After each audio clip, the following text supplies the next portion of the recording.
Hi there. Today's lesson is going to be on calculating limits at infinity. So some of this you'll already know. For example, when we look at this first graph here, we can clearly see that as x approaches 0, we have both branches of this function heading to infinity. So we can say that the limit as x approaches 0 of this function is infinity. Over here, what we're looking at is the limits as x approach negative infinity and positive infinity. It's the exact same graph. So we can show that this one, as x goes to negative infinity, the height is approaching 0. And in fact, the same thing is happening on the right branch. As we're approaching positive infinity, this height is also approaching 0.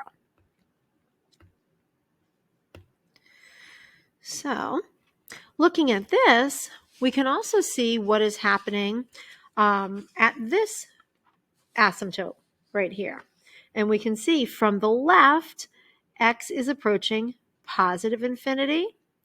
And from the right, x is also approaching positive infinity.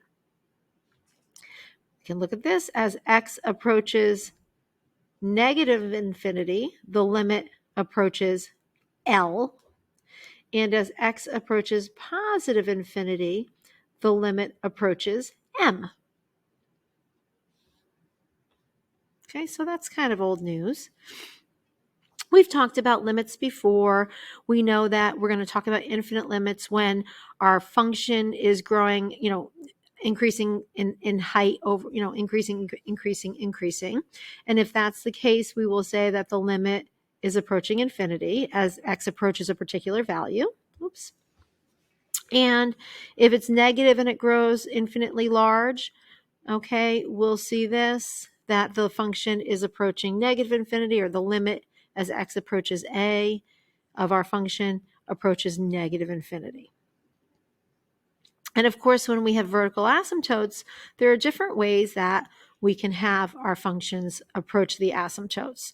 So basically a couple different ways, and we've already talked about these as well.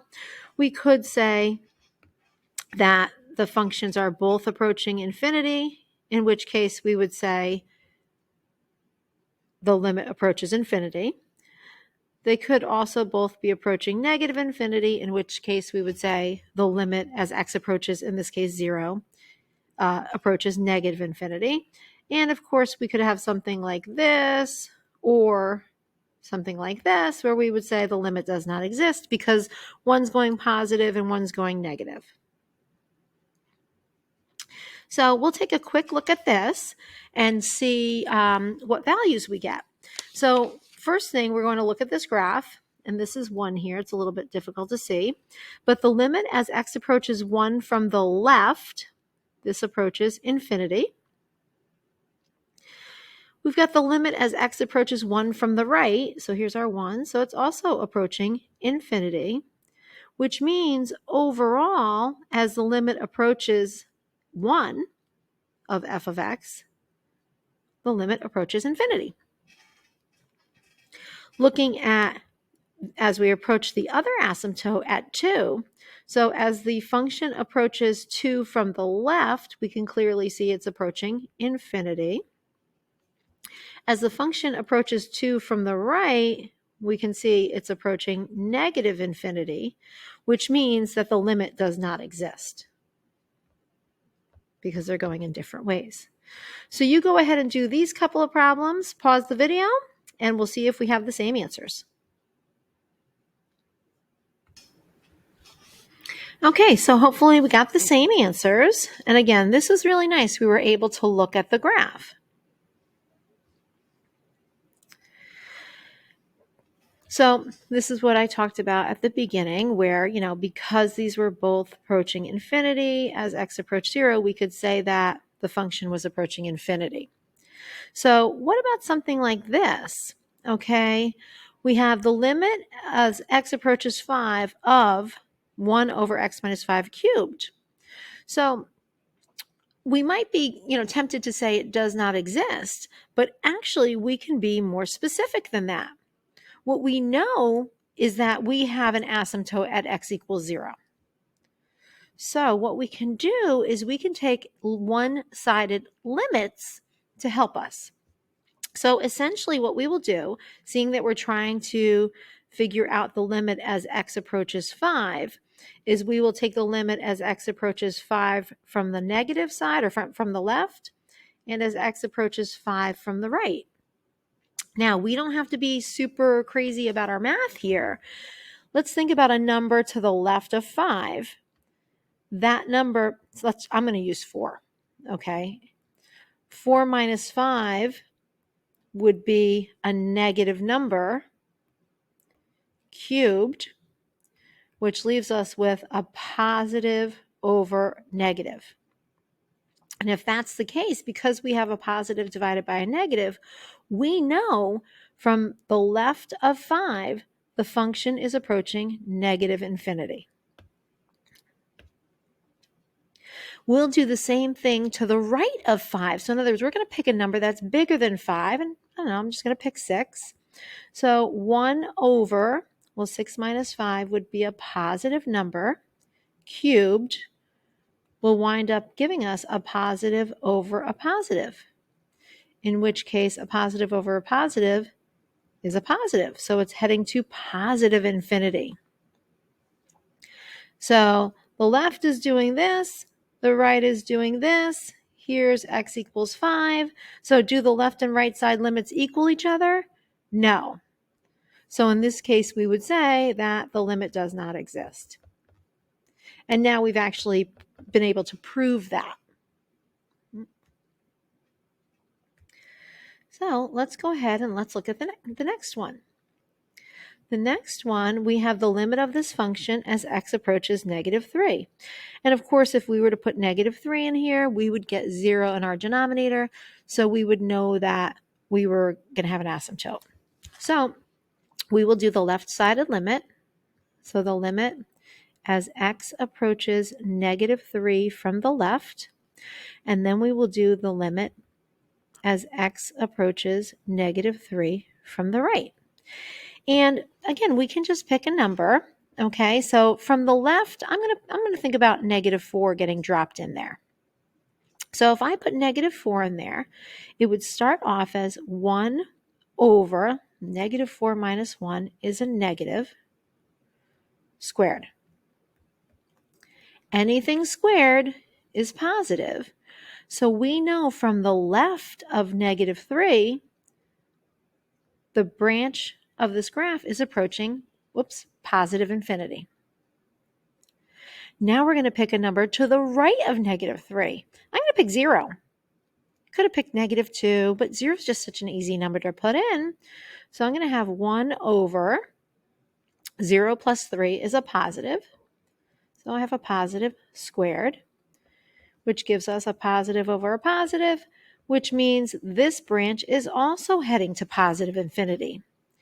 And because these two are equal, we can say that the limit as x approaches negative 3 of this function is positive infinity. And just to give a quick sketch, 1, 2, 3, there would be the asymptote, and both branches would be going up. Okay. So let's turn the page. We will go to the next example. And you know they get a little more difficult, right? So when you look at this, I certainly hope you think about factoring, right? This is what we always do, is factor. So when we factor the numerator, we have the difference of squares. And when we factor the denominator, we just get x plus 3 times x plus 2. Now, it's important to do that because if you look, what do we have here? X plus 3 over x plus 3 means that we will have a point of discontinuity there. What we're going to focus on is this, because this is where we will have a vertical asymptote. And remember, the way we do that is we kind of set this equal to 0 and we solve. And the vertical asymptote would be at negative 2. And we're trying to find the limit as x approaches negative 2. So we're going to take the limit from the left and the limit from the right. So the limit as x approaches negative 2 from the left, and we'll take the limit as x approaches negative 2 from the right. So from the left, I'm going to use negative 3. From the right, I'm going to use negative 1. Now, here's what's really nice about this. Because we factored here and we know that these binomials are part of the point of discontinuity, we can actually just use these values right here to calculate the limit. So if we put negative 3 in here, a negative 3 minus 3 is a negative over negative 3 plus 2 is a negative. So of course, a negative divided by a negative is a positive. So this is approaching from the left as we approach negative 2. Our function is approaching positive infinity. Now we'll substitute negative 1 in. And again, we'll just use what I circled in purple. Negative 1 minus 3 is a negative. Negative 1 plus 2 is a positive, which means from the right side as we approach negative 2, our function is approaching negative infinity. Therefore, we will say, the limit as x approaches negative 2 of x squared minus 9 over x squared plus 5x plus 6, so it's just the original function, does not exist. And we were able to prove that, showing that the left and right-sided limits were not going to the same place. So I would like for you to factor this and try to do this example on your own. And just as a little hint, remember we have difference of cubes. So you're probably already thinking SOAP, same, opposite, always positive. So go ahead and factor that. And then think about left and right-sided limits. And look where we're going as x approaches negative 5. So pause the video and see how you do.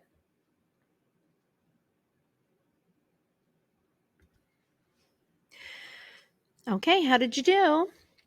Hopefully you factored correctly and saw that these two trinomials canceled out. We're left with x minus 2 over x plus 5. I substituted negative 6 and negative 4. Shouldn't matter as long as you choose numbers to the left and to the right of negative 5. And from the left, we're approaching positive infinity. From the right, we're approaching negative infinity. Therefore, the limit does not exist. Moving right along. Oh, look at this interesting problem. So what we're going to do here is we're going to kind of work through some steps again. So looks a little bit more challenging. So we're going to try to see the limit as x approaches negative 2 from the right side. But before we do that, we have to figure out our restriction on our domain. So if you think about it, what we know is that the value, so the first thing we do is we say the value under the radical has to be bigger than 0. And we're going to solve. So I moved my x squared over. So I got 4 is bigger than x squared. And then I took the square root of each side and I got positive or negative 2. So x is less than positive or negative 2. And we kind of have to test our values, right? Maybe you can jump to the chase here. Maybe you can't. But if we put a negative 3 in here, right here, we would get 4 minus 9. So that region doesn't work. If we put a number between negative 2 and 2, like 0, that number would work. So all of these values will work. Those are closed, by the way. Those have to be open, actually. Sorry. That should be open because we're in a denominator, so we can't actually have 0. And then to the right of that, if we put a 3 here, that would not work. So first thing we know is that our domain is restricted from negative 2 to 2 and not including negative 2 and 2. Okay, whoops, negative 2 and positive 2. Sorry about that. So we're going to try to take the limit as x approaches negative 2 from the positive side. So I'm going to put in negative 1. Okay, so let's see what happens. So we'll take the limit as x approaches -2 from the positive side, and I'm going to think about putting in -1. So I have the opposite of -1 over the square root of 4 minus 1 squared. And again, I'm not really interested in what these equal. What I'm interested in is that a negative over a negative. I don't know why my pen won't write. My pen will not write. Well, there we go. A negative over a negative over a negative is a positive, so it's going to positive infinity. Okay, so we would say the limit as x approaches -2 from the right goes to positive infinity. My pen is still not writing. Let's look at the next problem. Well, the next problem, if you notice, the denominator is the same, right? The denominator is the same. So we're going to have the same restrictions. Let's try and write again. I don't know why it won't write. So I'm writing with my finger. It's going to be messy. But our first thing is our restriction is from -2 to 2. So now what we're going to do is we're going to take a one-sided limit. And it says that we're approaching 2 from the left. So I'm going to put in 1. So we'll take the limit as x approaches 2 from the left, and I'm going to be using the number 1. So we have -1 over the square root of 4 minus 1 squared.